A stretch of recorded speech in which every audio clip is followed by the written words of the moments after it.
Halo Bapak Ibu Guru, selamat berjumpa kembali dengan saya Misha Tanamas kelas 7A. Proyek 3 ini mengambil tema daya juang dalam keterbatasan ruang.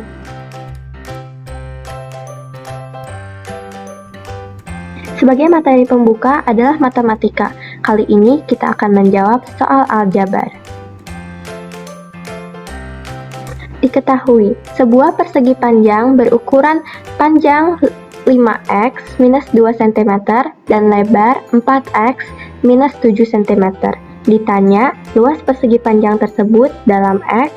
Yang kedua, jika x sama dengan n, tentukan nilai n sendiri, n lebih besar dari 2. Tentukan luas persegi panjang tersebut. Penyelesaian soal A. Luas adalah panjang kali lebar. 5x minus 2 dikali 4x minus 7. 5x dikali 4x, 20x kuadrat. 5x dikali minus 7, minus 35x. Minus 2 dikali 4x, minus 8x. Dan minus 2 dikali minus 7, 14. Jadi 20x kuadrat minus 43x plus 14. Penyelesaian soal B. Asumsi x sama dengan n sama dengan 10. 20n kuadrat minus 43n plus 14. 20 kali 10 kuadrat minus 43 kali 10 plus 14. Hasilnya 1584. Jadi luas persegi panjang 1584 cm persegi. Beralih ke materi kedua, yaitu Bahasa Indonesia dengan tema pantun, gurindam, dan syair tentang kegembiraan. Pantun.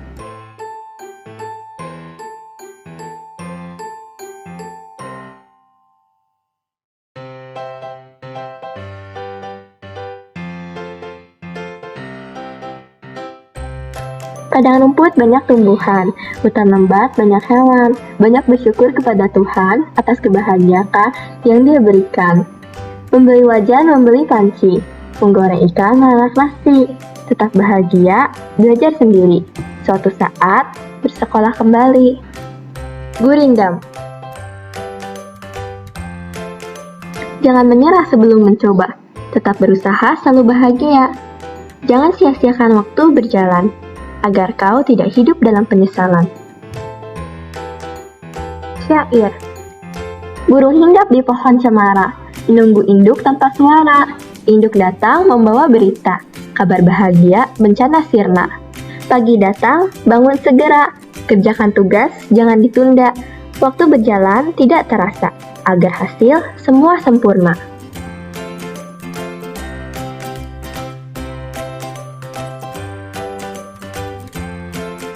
Beralih ke materi IPA yang berkolaborasi dengan bahasa Inggris.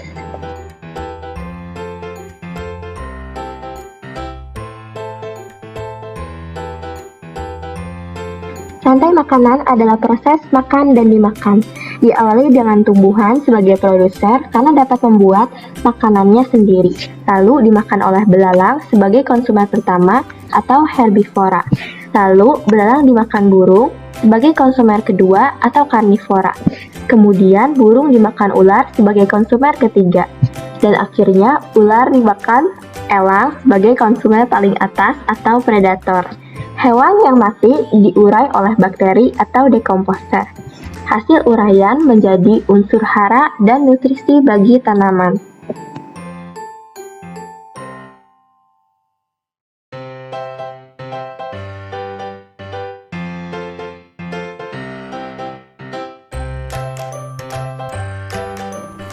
Jaring makanan, kumpulan beberapa rantai makanan.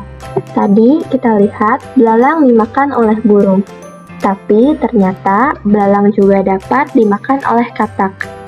Lalu ular makan burung, dapat juga makan katak.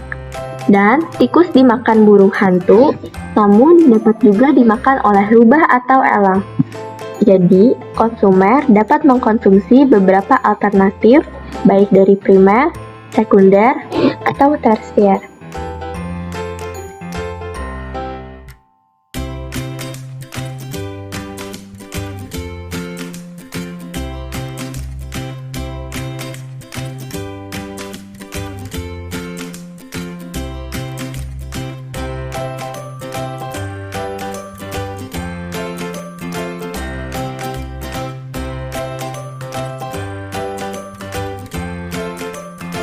Rantai dan jaring makanan yang sudah dibahas tadi, jika dikelompokkan, terbentuklah piramida sebagai berikut.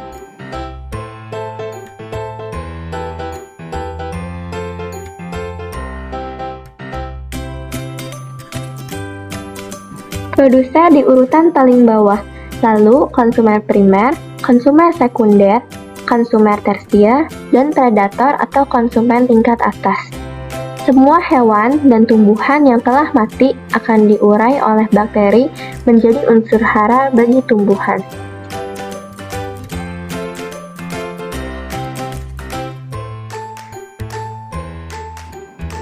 Food cycle begins as plants use solar energy to make their own food, so they are called producers. Animals get their energy from the food they eat. Some animals eat plants and some animals eat other animals. A food chain shows how plants and animals get their energy. For example, a rabbit eats the grass, a fox eats the rabbit, and when the fox dies, bacteria breaks down each body returning it to the soil where it provides nutrients for plants. A food web is several food chains connected together. For example, a snake could eat birds or rats, and birds or rats eat plants which are the producers. Producers support all the other organisms in an ecosystem. If the producers less than the top of consumers, it will not survive because of lack of food and energy. Species on Earth would die and there will be no life on Earth. The ecological community will collapse.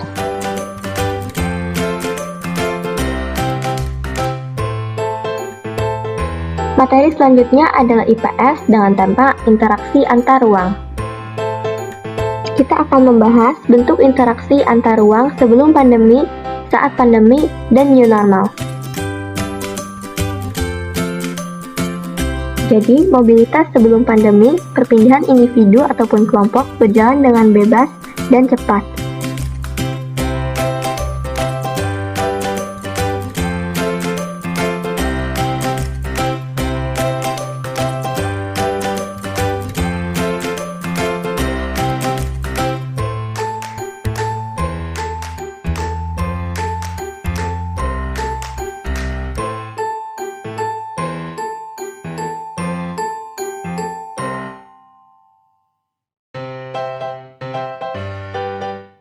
Komunikasi sebelum pandemi, perpindahan dan transfer informasi pengetahuan didominasi melalui media cetak, misalnya buku pelajaran.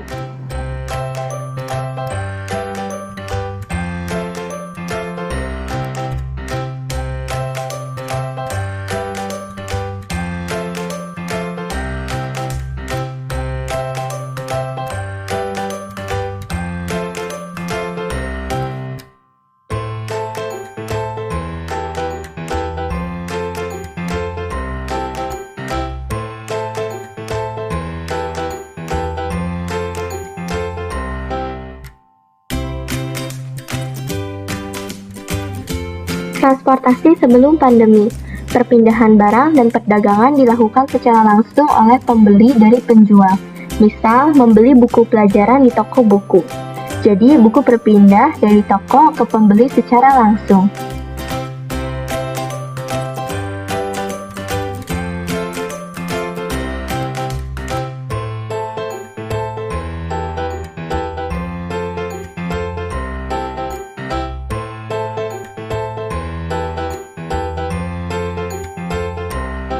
Interaksi antar ruang selama pandemi.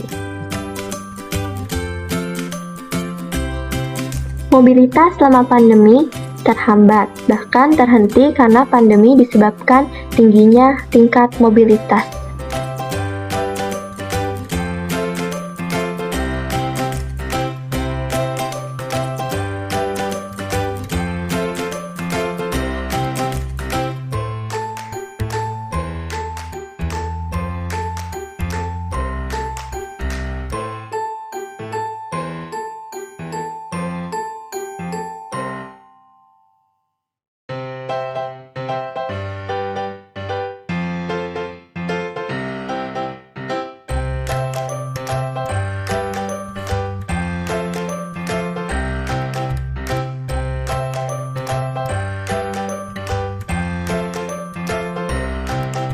Komunikasi selama pandemi terjadi melalui media berbasis teknologi, sehingga transfer informasi beralih ke internet, YouTube, dan aplikasi online lainnya.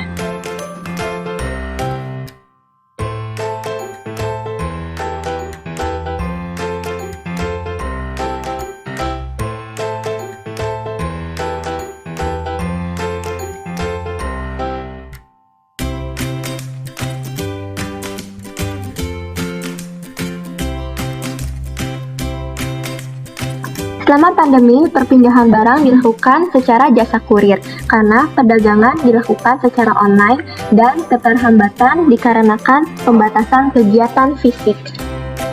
Di era new normal, mobilitas mulai berjalan dalam batasan yang ditentukan oleh pemerintah.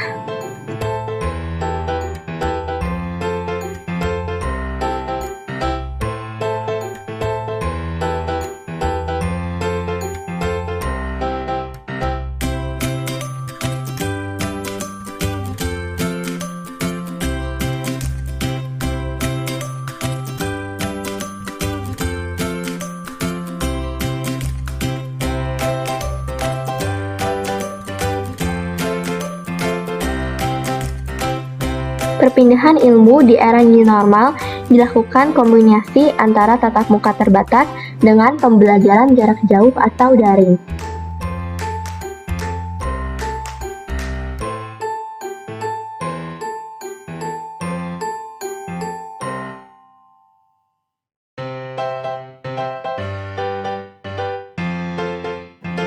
Perpindahan barang di era new normal mulai dilakukan kembali bertahap sesuai ketentuan pemerintah untuk pembukaan lokasi perdagangan.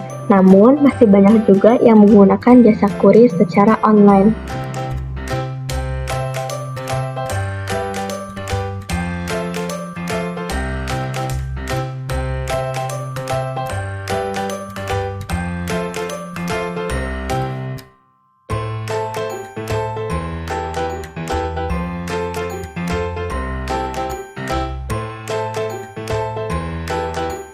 Bagaimana pemerintah Indonesia mengatasi dampak pandemi di sektor pendidikan?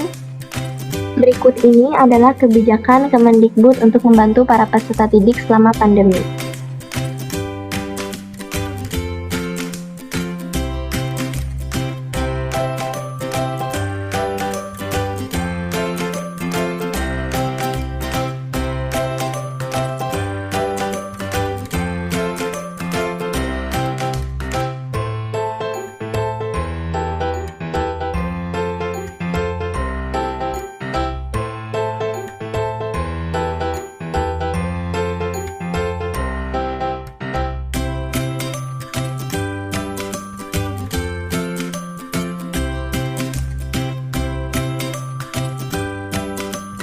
Jadi dapat disimpulkan sebagai berikut.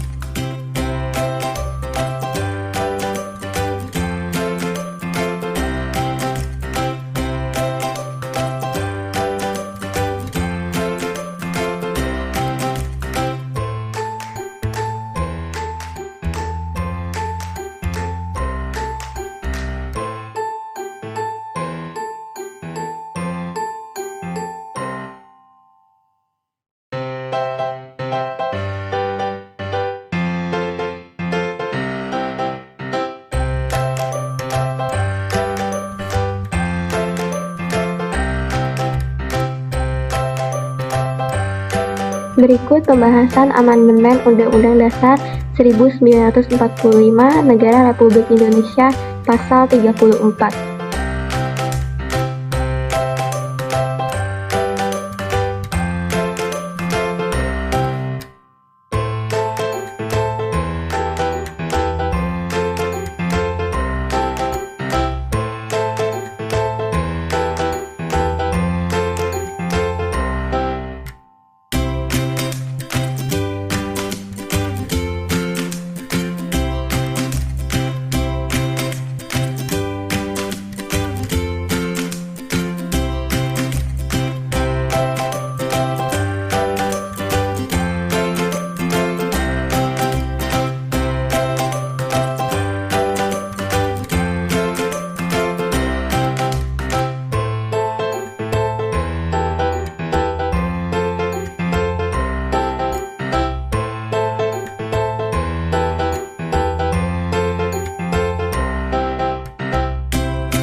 Selama pengerjaan proyek 3, ada 2 nilai CC5 yang ditemukan.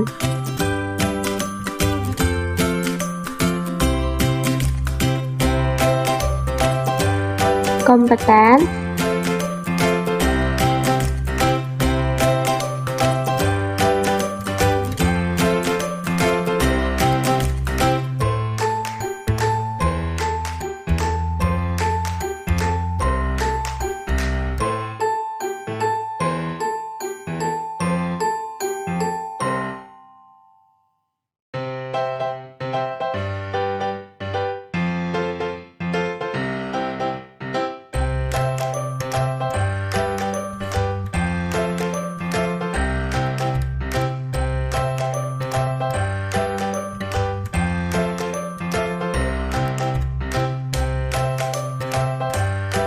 dan celebration.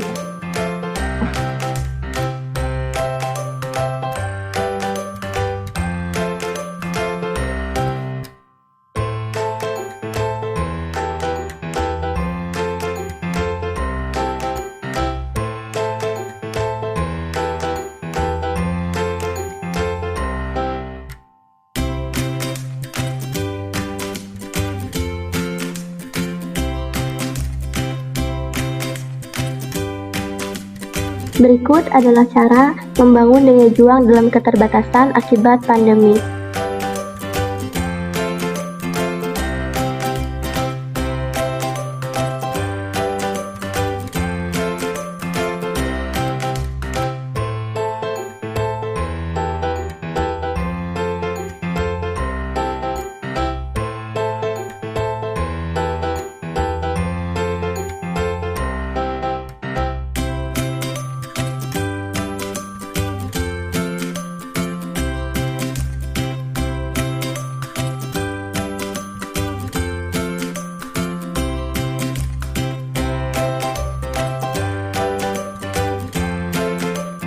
Materi berikutnya adalah pelajaran agama. Nilai yang menjadi inspirasi dalam pembelajaran selama pandemi adalah iman dan kepercayaan.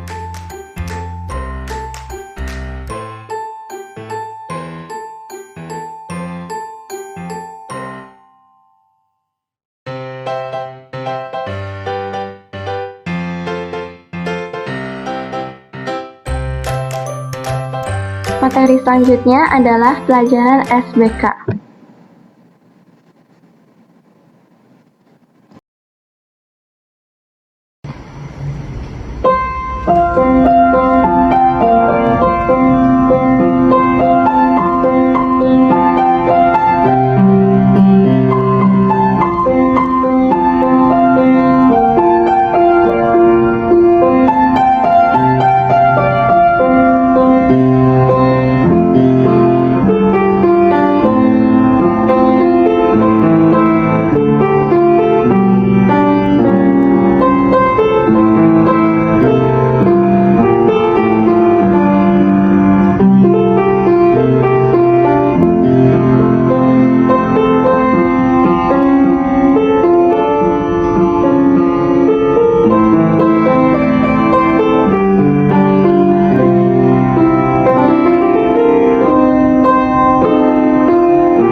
Selanjutnya adalah PJOK. Untuk melihat video PJOK, klik link tersebut.